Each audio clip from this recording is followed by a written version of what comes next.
మమ్మల్ని మిక్కిలిగా ప్రేమించున్న పరమ దాసులైన తండ్రి, మీ ఘనమైన శ్రేష్టమైన మనకి వందనాలు, స్తుతులు, స్తోత్రాలు.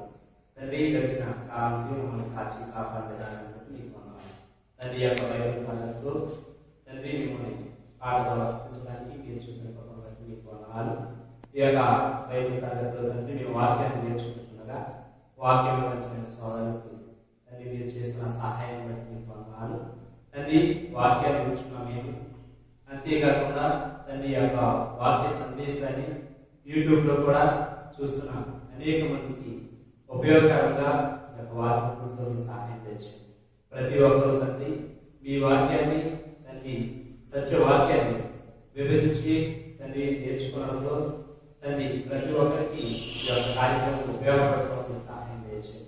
ఈ యొక్క బైబిల్ తరగతి దినదినము తండ్రి మీకు మహిమకరంగా మా అందరి ఆత్మకు వేరుకరంగా జరిగించుకోమని మీ కుమారుడు మాట్లాడు తీసి పరిశుద్ధ నామమున అడిగి వేడుకొచ్చున్నాం తండ్రి. ఆమేన్. దేవుని సన్నిధిలో కూడి వచ్చిన మీ అందరికీ వందనాలు. అలాగే ఈ యూట్యూబ్ ద్వారా వీక్షిస్తున్న ప్రతి ఒక్కరికి కూడా నా హృదయపూర్వక వందనాలు సమర్పిస్తున్నాను. బైబిల్ అనే అంశాన్ని మనం ఆలోచిస్తున్నాం. ఇప్పటికీ 2 భాగాలు బైబిల్ అనే అంశంలో 2 భాగాలు మనం ఆలోచించాం.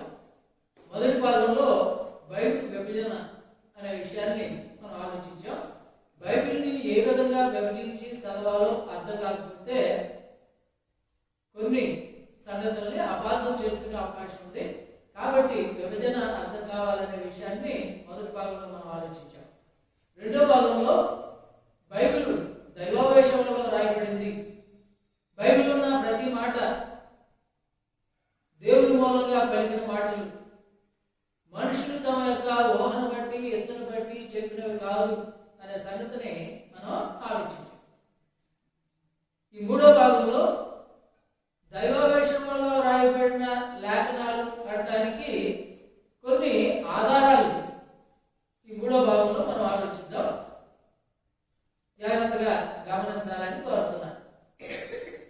అంటే పోయిన వారం మనం నేర్చుకున్న విషయాన్ని బట్టి బైబిల్ తనకు తానుగా ఇవి దైవావేశంలో కలిగిన లేఖనాలు అని బైబిల్ తనకు తానుగా చెప్పుకుంటుంది. అయితే బైబిల్ని విశ్వసించాలి, బైబిల్ని నమ్మాలి అని అంటే కొన్ని రుజువులు, ఆధారాలు కూడా మనం ఆలోచించడం వలన మేలుంటుంది అనే సంగతిని గుర్తించి ఈ మూడో భాగంలో బైబిల్ దేవుని వాక్యం అనడానికి కొన్ని ఆధారాల్ని మనం ఆలోచించబోతున్నాం. కొన్ని సాధారణమైన జనరల్ ప్రెసెన్స్ ఆలోచిద్దాం.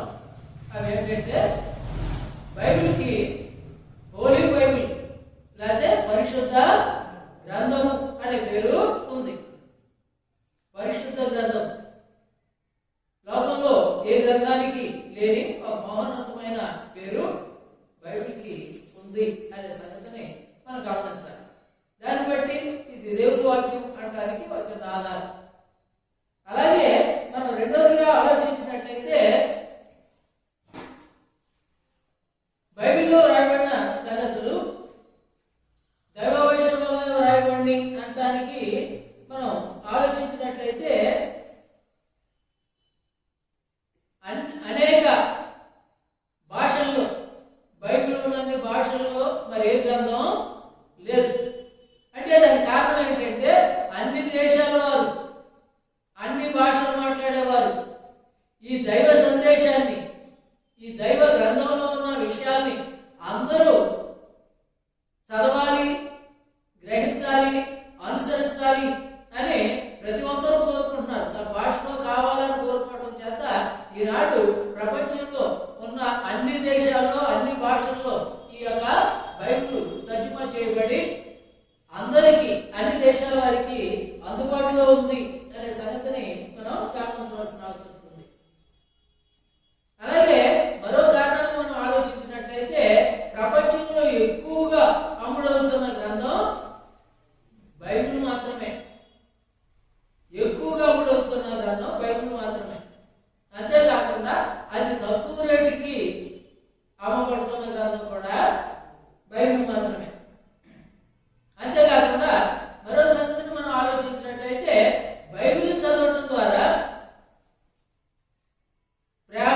వచ్చినా ఇంకా ఇటువంటి ప్రకృతి వైపరీత్యాలు సంభవించినప్పుడు ఎక్కువగా సహాయం చేస్తారు. కారణం ఏంటంటే బైబిల్ ప్రేమను గురించే చెప్తుంది.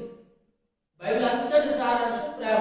అంచేత బైబిల్ చదవటం ద్వారా ప్రేమ విస్తరిస్తుంది, ప్రేమలో అభివృద్ధి చెందుతాం. అలాగే మరో సంగతి చూసినట్లయితే ప్రపంచంలో ఉన్న మేధావులు, శాస్త్రవేత్తలు అనేక మంది గొప్ప గొప్ప వారందరూ కూడా బైబిల్ చదువుతున్న వారే. బైబిల్ చదువుతూ బైబిల్లో ఉన్న అనేక విషయాల్ని వారి జీవితాల్లో అవలంబిస్తూ బోధిస్తూ గొప్ప పేరు ప్రఖ్యాతులు సంపాదించారు. ఉదాహరణకి కుడి చెంప మీద కొడితే చూపించమని చెప్పింది ఎవరు? యేసుక్రీస్తు. కానీ చాలా మంది ఏం చెప్తారంటే గాంధీ గారు చెప్పారు అంటారు. గాంధీ గారు ఎక్కడ నేర్చుకున్నారు? బైబిల్లో నేర్చుకున్నారు. అలాగే నువ్వేది చేస్తున్నావో అదే బోధించు. నువ్వు చెయ్యి, ఆ తర్వాత బోధించు. బోధించి నువ్వు చేయకుంటుంటే ప్రయోజనం లేదు. యేసుక్రీస్తు ఏవైతే బోధించారో అది చేశారు, ఏదైతే చేశారో అదే బోధించారు. ఈ సూత్రాన్ని కూడా అనేక మంది పాటించి ఒక పేరు ప్రఖ్యాతులు సంపాదించుకున్నారు. ఇలా చెప్పాలంటే అనేక విషయాలు ఉన్నాయి. కాబట్టి బైబిల్ని అనేక మంది చదువుతున్నారు. దాంట్లో ఉన్న అమూల్యమైన సంగతుల్ని, నీతి సూత్రాల్ని అనుసరిస్తున్నారు, మంచి పేరు సంపాదించుకుంటున్నారు. అలాగే మనం చూసినట్లయితే బైబిల్లో ఉన్న అనేకమైన విషయాలు, శాస్త్రానికి సంబంధించిన విషయాలు ఏమిటి? ఆయా శాస్త్రాలు, ఖగోళ శాస్త్రం, భూగర్భ పరిశోధనకు సంబంధించినవి, అలాగే ఖగోళ శాస్త్రం, సమస్తము అన్ని శాస్త్రాలకు సంబంధించిన విషయాలు బైబిల్లో ఉన్నాయి. అన్ని రాయబడి మానవుడికి కావలసిన ప్రతి ప్రశ్నకి, మానవుడు వేసే ప్రతి ప్రశ్నకు కూడా సమాధానం బైబిల్లో దొరుకుతుంది. కారణం ఏంటంటే ఇది దైవావేశం వల్ల రాయబడిన గ్రంథం. అలాగే రాయబడిన విధానాన్ని మనం చూసినట్లయితే ఈ బైబిల్ రాసిన వారు 40 మంది గ్రంథకర్తలు అనే సంగతి ఉందిగానే మనం ఆలోచించాం. ఇది రాయడానికి 1600 సంవత్సరాలు పట్టింది అనే సంగతిని మనం ఆలోచించాం.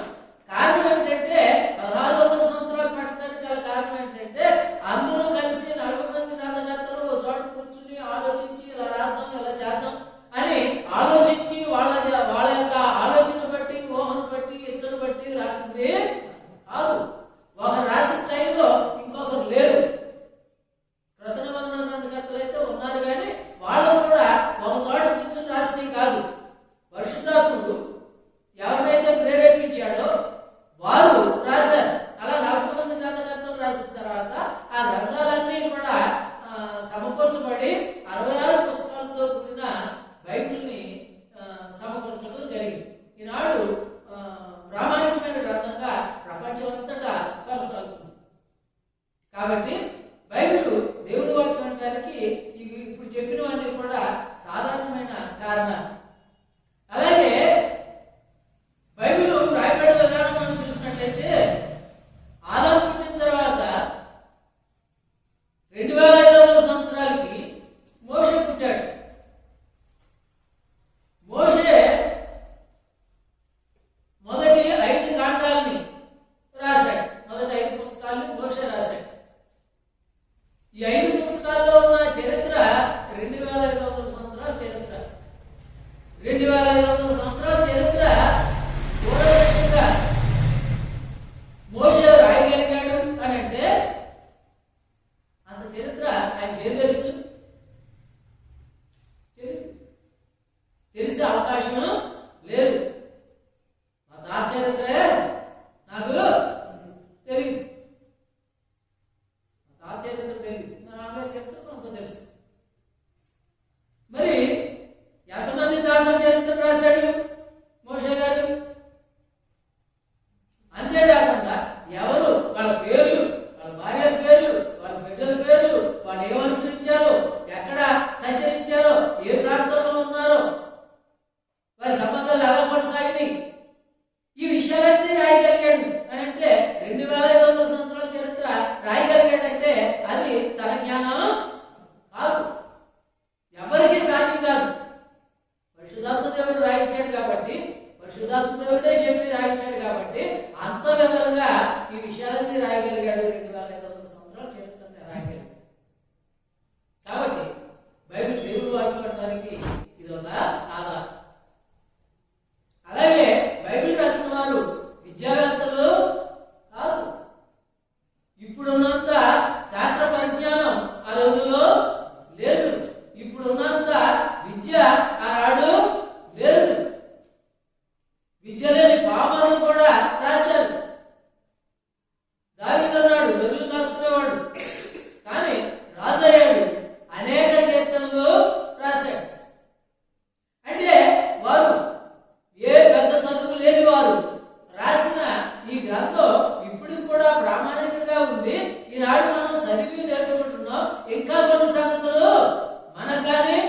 ఆయన జ్ఞానాన్ని బట్టి, ఆయన ఆలోచన బట్టి, అది ఆయనకి తెలిసి రాసింది కాదు.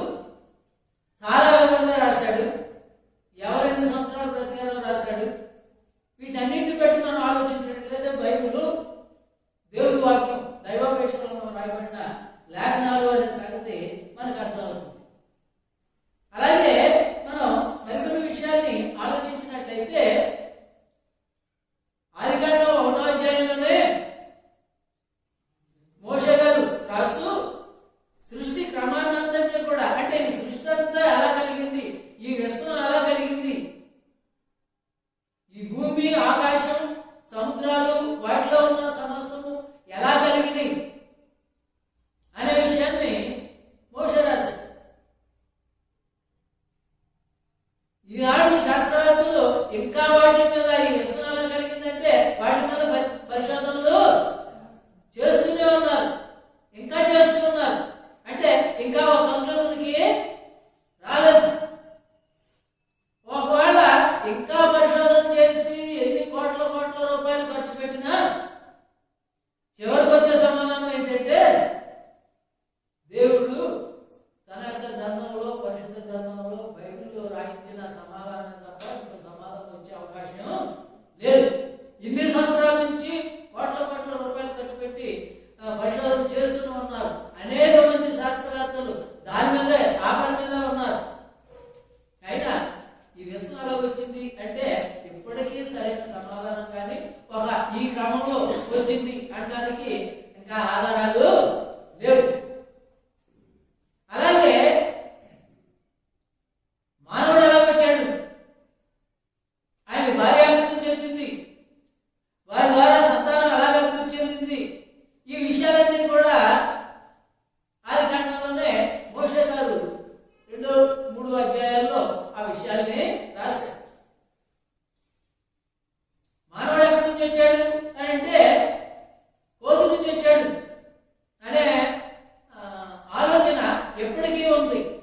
ఎందుకంటే కోతికి మానవుడికి అనేక విషయాల్లో పోలికలు ఉన్నాయి అనే ఉద్దేశంతో ఈ మాట వచ్చిందేమో. పరిశోధనలు ఇంకా చేస్తూనే ఉన్నారు, కానీ కంక్లూజన్కి రాలా. అవును, ఖచ్చితంగా కోతి నుంచి వచ్చాడు అనడానికి శాస్త్రవేత్తలకు ఇప్పుడు కూడా ఆధారాలు దొరకలేదు.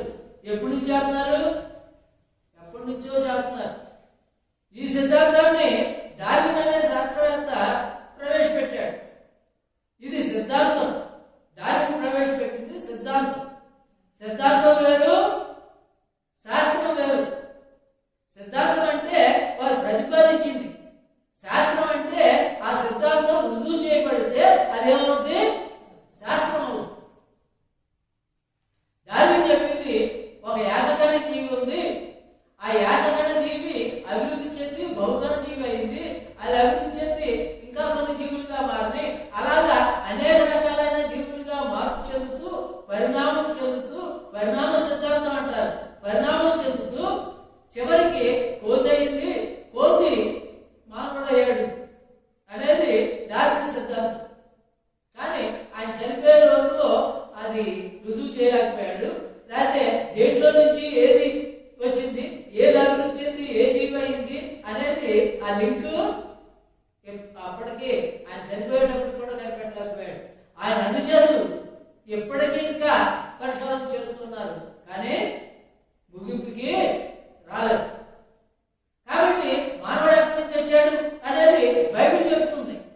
బైబిల్ చెప్పేది ఎంతవరకు వాస్తవం అనే సంగతి మనం చూసినట్లయితే మానవుడు ఎలా వచ్చాడట, ఆదికాండం 2వ అధ్యాయం 7వ వచనంలో ఏం చెప్తున్నాడు, దేవుడైన యెహోవా నేల మట్టి నుండి నరుని నిర్మించి వారి నాసికాగ్రములలో జీవవాయువును వదలగా నరుడు జీవాత్మాయను అని అంటాడు. అంటే దేవుడు నేల మట్టితో నరుని నిర్మించాడు అనే సంగతిని ఇక్కడ మనం చూస్తున్నాం. అది కూడా భూమి అగాధంలో వారిని నిర్మించాడట, పైన మట్టిని తీసుకుని కాదు. కీర్తన గ్రంథంలో అంటాడు, భూమి అగాధంలో మానవుడిని దేవుడు నిర్మించాడు, నేల మట్టితో నిర్మించాడు. అది పై కనిపించే శరీరం, జీవవాయువు వదిలాడు, అది లోపల ఉన్న ఆత్మ లేకపోతే అంతరంగా పురుషుడు. అయితే ఈ శరీరం మట్టిలో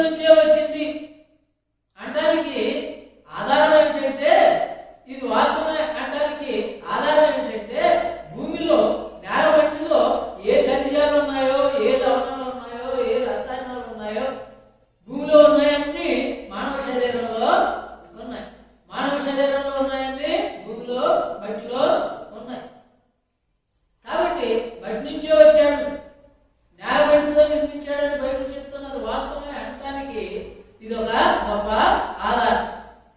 భూమిలో ఉన్న లవణాలు, ఖనిజాలు, రసాయనాలు మన శరీరంలో కూడా ఉన్నాయి, ఆమ్లాలు, ఇవన్నీ.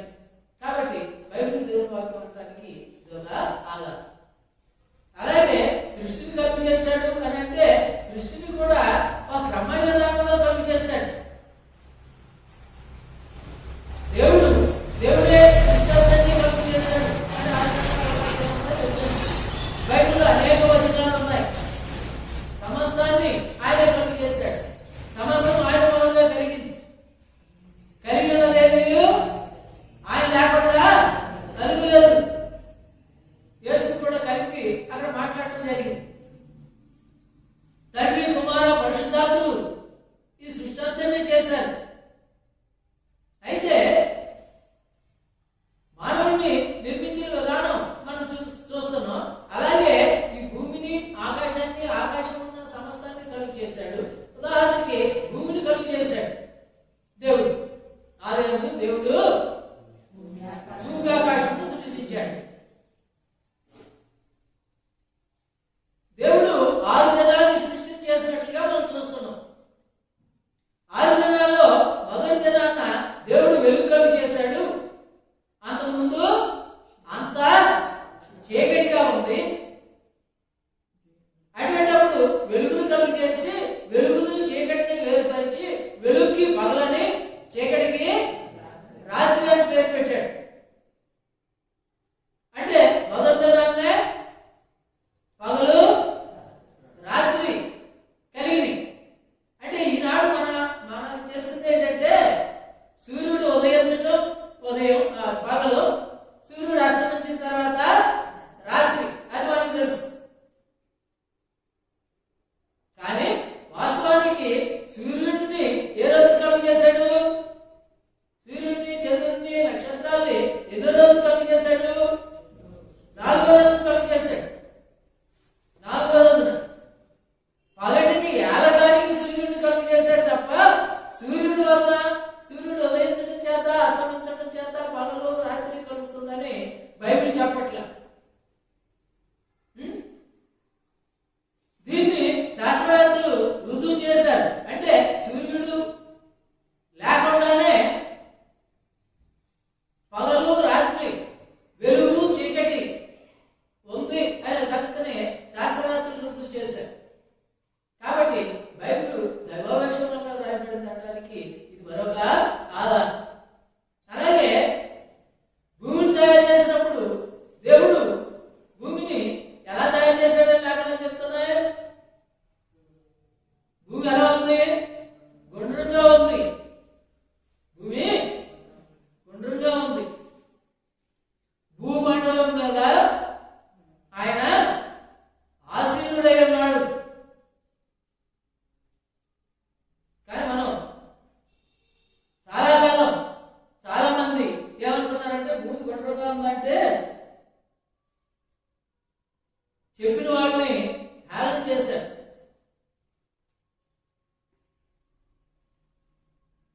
మాదిరా గుండ్రంగా ఉంది అని చెప్పినప్పుడు హేళన చేశారు. భూమి గుండ్రంగా ఉండటం ఏంటి? గుండ్రంగా ఉన్న భూమి మీద మనం ఎలా నివసిస్తున్నాం? ఈ ఇల్లు ఎలా కట్టుకున్నాం? ఈ రైలు ఎలా నడుస్తున్నాయి? ఈ బస్సులు ఎలా నడుస్తున్నాయి? గుండ్రంగా ఉంటే మళ్ళీ గుండ్రంగా ఉండటమే కాదు కదా, భూమి తన చుట్టూ తను తిరుగుతుంది. ఈ గుండ్రంగా ఉన్న భూమి మీద మనం ఎలా నివసించగలుగుతున్నాం? ఈ సముద్రాలు ఎలా ఉన్నాయి? ఈ పంటలు ఎలా పండుతున్నాయి? ఇదంతా మానవ జ్ఞానానికి అర్థం కాదు, సామాన్యంగా అర్థం కాదు. కానీ మొట్టమొదటి చెప్పిన ఆయన్ని పిచ్చోడనుకుని రాళ్ళతో కొట్టి చంపేశారు. తర్వాత మరికొంతమంది దాని మీద పరిశోధన చేసి భూమి గుండ్రంగానే ఉంది అని చెప్పి, అంతేకాకుండా దేవుడు భూమిని తయారు చేసినప్పుడు భూమి తన చుట్టూ తాను తిరుగుతూ సూర్యుని చుట్టూ తిరిగే ఏర్పాటు చేశాడు. ఆ ఏర్పాటు చేసినప్పుడు క్షణంతో పాటు లెక్కలోకి వస్తుంది. ఉదాహరణకి భూమి తన చుట్టూ తాను తిరగడానికి ఎంత టైం పడుతుంది?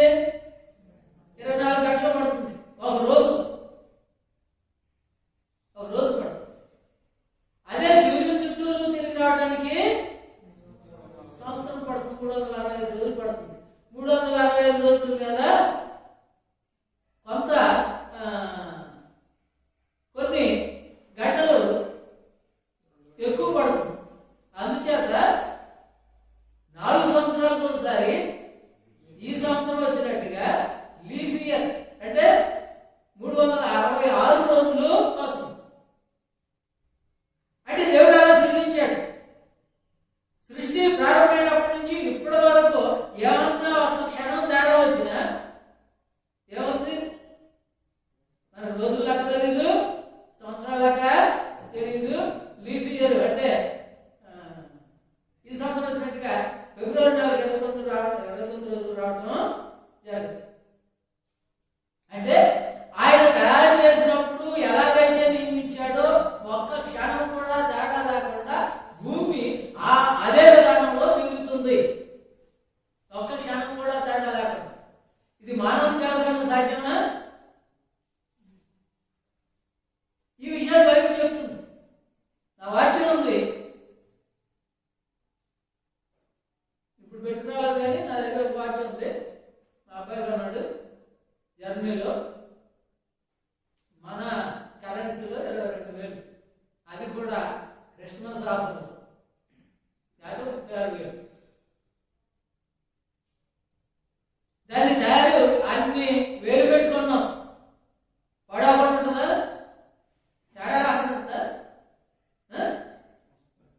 ఉండదు. ఏదో రోజుకి అది పడవుద్ది. కారణం ఏంటి? దాన్ని మానవుడు తయారు చేశాడు. చాలా పర్ఫెక్ట్ తయారు చేశాడు కాబట్టి అంత ఖరీదు ఉంది. కానీ అయినా ఏదో ఒక రోజున పడవుద్ది. మానవుడు తయారు చేశాడు కాబట్టి. కానీ భూమిని తయారు చేశాడు, సూర్యుని తయారు చేశాడు, చంద్రుని తయారు చేశాడు, కలిగించాడు. భూమి ఇదిగో ఎలా తిరగాలి, ఈ కక్షలో తిరగాలి అని చెప్పాడు. ఇప్పుడు వేసవికాలం, వర్షాకాలం, శీతాకాలం వస్తుంది. ఎలాగా దేన్ని బట్టి? ఈ భూమి సూర్యుని చుట్టూ తిరుగుతూ ఆ కక్షను ఏర్పాటు చేశాడు. సూర్యుని దగ్గరికి వెళ్ళేటప్పటికి అది వేసవికాలం. అంటే సూర్యుని చుట్టూరు తిరుగుతుందంటే చుట్టూరు ఒకే పరిధి లేదు. ఒకప్పుడు బాగా సూర్యుని దగ్గరికి వెళ్తుంది, అది వేసవికాలం పై. కాబట్టి ఆ కక్షలోనే తిరుగుతున్నాయి. అలాగే నక్షత్రాలు వాటి కక్షలోనే తిరుగుతున్నాయి.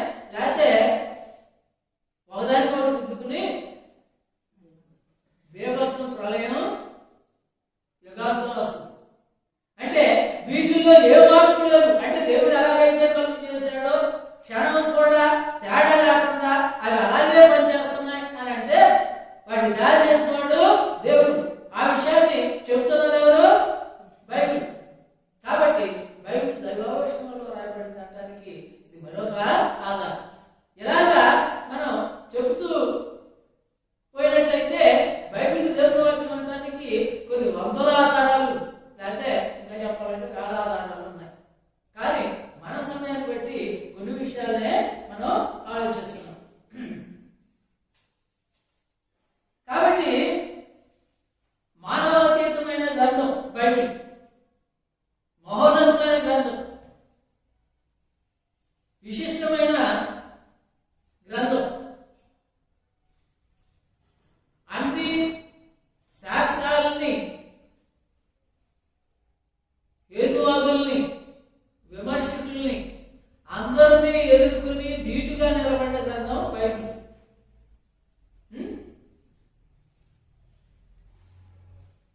చాలా మంది బైబిల్ని విమర్శించిన వారు ఉన్నారు. కానీ అన్నిటినీ తట్టుకొని శాస్త్రపరంగా ఏంటి, మామూలుగా మానవ జీవితానికి సంబంధించినవి ఏంటి, లేకపోతే అన్ని శాస్త్రాలు అంటే రకరకాల శాస్త్రాలు ఉన్న ఒకటే శాస్త్రం కాదు.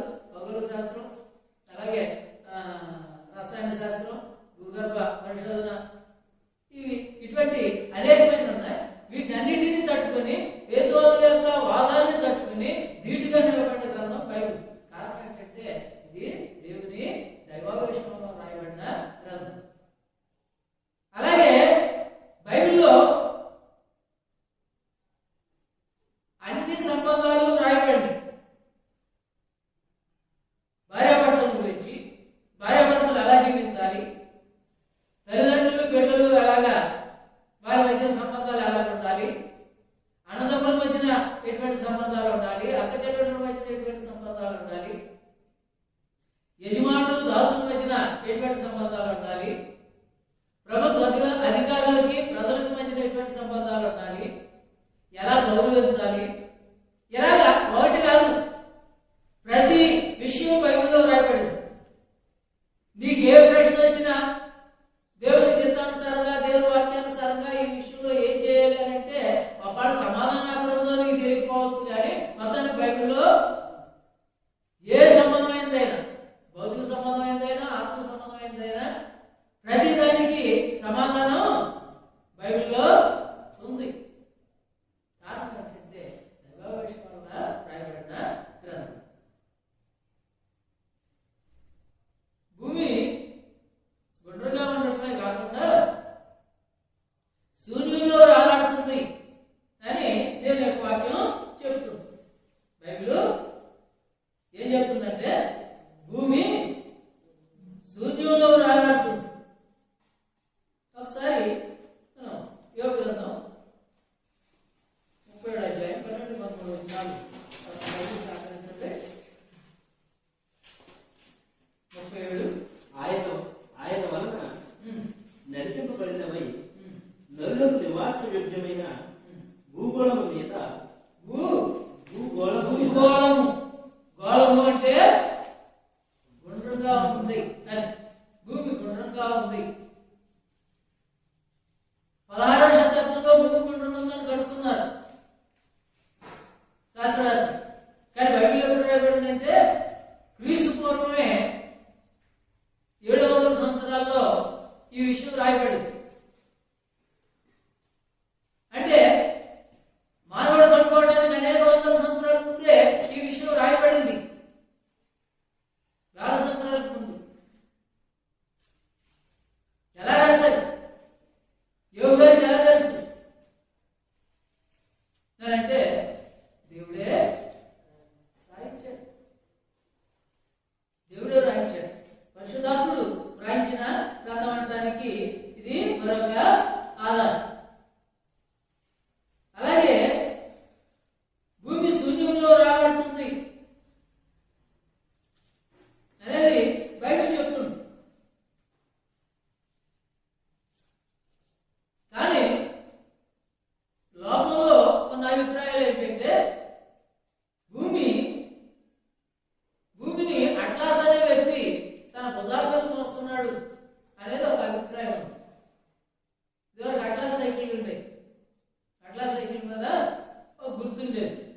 శూన్యంలోనే ఉంది అని శాస్త్రవేత్తలు రుజువు చేశారు. ఈనాడు చంద్రమండలంలోకి వెళ్తున్న వ్యక్తులు భూమిని ఆ శూన్యంలో రావటం వాళ్ళు స్వయంగా చూడగలుగుతున్నారు. అంటే ఈ విషయాలన్నీ ముందుగానే ఏ విధంగా వ్రాయబడి అని అంటే పరిశుద్ధాత్మ ప్రేరేపణ వల్ల దేవుని మూలంగా రాశారు. ఈ విధంగా మనం ఆలోచించినట్లయితే బైబిల్ దైవావేశంలో రాయబడింది. దేవుడే రాయించాడు, పరిశుద్ధాత్మ దేవుడే రాయించాడు. మనుషులు తమ యొక్క ఊహను బట్టి ఇతను బట్టి రాయలేదు అనే సంగతి ఈ విధంగా శాస్త్ర సంబంధమైన, ఖగోళ సంబంధమైన, భూగర్భ సంబంధమైన అన్ని శాస్త్రాలకు సంబంధించిన రుజువులు అనేకమైనవి ఉన్నాయి. కొన్నిటిని మాత్రమే మనం ఆలోచించాం. 4వ భాగంలో మరికొన్ని విషయాల్ని ఆలోచిస్తున్నాం. దీని మీద మీ అభిప్రాయాలు, సూచనలు తెలియజేయచ్చు. మా ఫోన్ నంబర్ మీకు యూట్యూబ్లో వస్తుంది, సంప్రదించవచ్చు. ఎవరైనా సందేహాలు ఉంటే నిస్సందేహంగా నాతో మాట్లాడవచ్చు. అలా చేయడానికి మనం ప్రయత్నం చేద్దాం. సత్యాన్ని తెలుసుకుందాం, సత్యాన్ని వెంబడిద్దాం, నిత్య జీవాన్ని సంపాదించుకుందాం. ప్రార్థన చేసుకుందాం. మహోన్నతుడైన పరలోకమందున మా తండ్రి, నీ గన్నామాలు, వందనాలు, స్తుతులు, స్తోత్రాలు. ఎంతవరకు మమ్మల్ని మీ యొక్క వాక్యంలో నడిపించినందుకు కొందనాలు చెల్లిస్తున్నాం. మీ యొక్క గ్రంథంలో, పరిశుద్ధ గ్రంథంలో, బైబిల్లో అనేకమైన మహోన్నతమైన ఈనాటికి మానవ జ్ఞానానికి అర్థం కాని అనేక విషయాల్ని మీరు ముందుగానే శాస్త్రాన్ని రుజువు చేయకుందే అనేక విషయాలు మీరు రాయించినందుకు మీకు వెళ్ళని స్థితికి చెల్లిస్తున్నాం.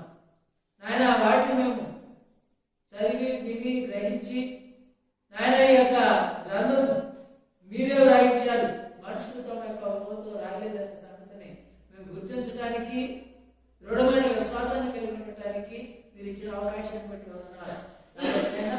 వాక్యాన్ని చదువుతున్నప్పుడు మీతో మాట్లాడుతున్నామనే సంగతిని గుర్తిరిగి, మీరు మాతో మాట్లాడుతున్నారనే సంగతిని గుర్తిరిగి, ఆయన మీ చిత్తానుసారంగా ప్రతి విషయాన్ని మీరు తెలుసుకుని వాటిని మేము అనుసరించి నిత్య జీవాన్ని సంపాదించుకోగలిగినటువంటి సహాయం చేయమని ఆయన ఈ యూట్యూబ్ ద్వారా ఈ సందేశాలను వింటున్నవారు, వీక్షిస్తున్నవారు వేరు పొందగలిగినటువంటి ఆయన కరోనా వ్యాప్తి చెందుతున్న విధానాన్ని బట్టి అనేక దేశాల్లో ఆందోళన చెలరేగుతున్నది.